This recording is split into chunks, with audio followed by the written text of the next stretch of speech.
So hello बच्चों, good morning. सो आज हम करेंगे 12.1 का थर्ड क्वेश्चन, क्योंकि हमने फर्स्ट और सेकंड क्वेश्चन कर लिया था।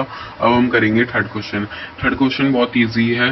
थर्ड क्वेश्चन में ओनली हमें एरिया निकालना है। हमें साइड से रखी है, गिवन हो रखी है और एरिया में निकालना है। तो बच्चों, मैंने आपको क्वेश्चन लिखवा दिया शॉर्ट में करके, क्योंकि बहुत बड़ा क्वेश्चन है, इसमें हमें टाइम लग जाएगा। फर्स्ट ऑफ ऑल हमें a प्लस बी प्लस सी और अपॉन में 2 करना है, क्योंकि इसको बोलते हैं हम सेमी पैरामीटर।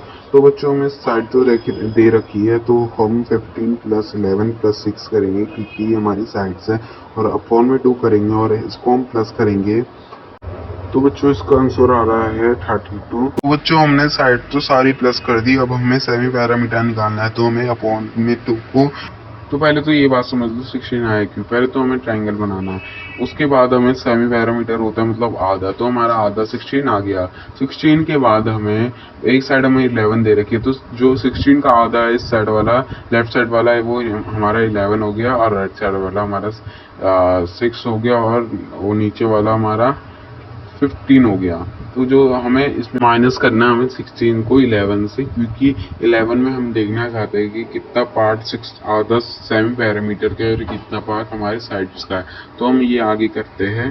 तो मैंने आपको पिछली क्लास में बताया था कि हीरोन्स फार्मूला क्यों लगाते हैं, तो वो आप वीडियो देख लेना, डिस्क्रिप्शन में है। तो हीरोन्स फार्मूला में इसमें लगाएंगे, क्योंकि हमें इसमें सारी साइड दे रखी है। और पहले तो हम क्या करेंगे, पहले हीरोन्स फार्मूला का जो वो फार्मूला होता है ये होता है, तो ये आप नोट कर लेना, बहुत सिंपल है और बहुत इंपॉर्टेंट है। तो हम ये लिख देंगे। उसके बाद s दे रखा है हमें 16। s का मतलब होता है बेटे सेमी पैरामीटर। s दे रखा है हमें 16, और ब्रैकेट में हम डालेंगे 16, क्योंकि s दे रखा है, और a मतलब 11, b मतलब 6, c मतलब 15।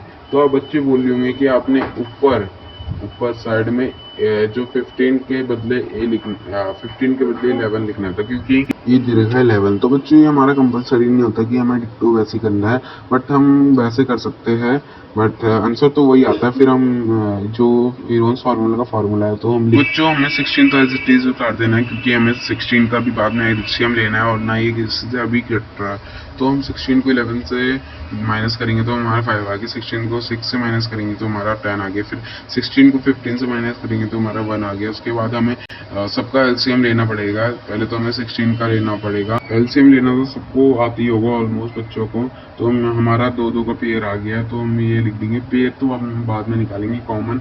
उसके बाद हम 5 करेंगे, 5 का करेंगे।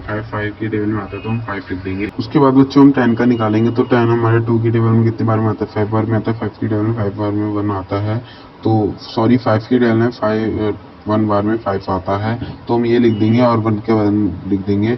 और पहले तो हमें देखना होगा कि कॉमन कौन कौन से, तो इसमें हमें कॉमन कौन कौन से दिख रहा है। 2 दिख रहा है, और फिर 2 दिख रहा है, फिर 5 और 5 दिख रहा है। तो हमें इनमें से कॉमन निकाल के एक लिखना है। मतलब जैसे 2 है, जैसे कि मैं अभी एग्जांपल लिख रहा हूँ नीचे, तो 2 है, तो इसमें एक ही कॉमन निकालना है। तो बहुत ईजी है कॉमन निकालना है, जैसे पेयर होता है वैसे निकाल देंगे हम। इसके बाद जो जो कॉमन है वो हम बाहर लिख देंगे, और उसके बाद जो हमें कॉमन नहीं दे रखा, तो हम उसमें रूट में डाल के अंदर लिख देंगे। फिर हम इसको मल्टीप्लाई करेंगे, तो क्या क्या आएगा हमारा, 2 टू द 4 मल्टीप्लाई 5, 20 आ गया हमारा। 20 अंदर आ गया और 2 बाहर आ गया, सॉरी 20 बाहर आ गया, अंदर 2 आ गया। सेंटीमीटर लगा देंगे, सॉरी मीटर लगा देंगे, क्योंकि हमें मीटर में दे रखा है। तो ये हमारा एरिया आ गया। तो ऐसे निकालते हैं हम एरिया। कल की वीडियो में मैं आपको 4 क्वेश्चन कराऊंगा, वो भी बहुत ईजी है।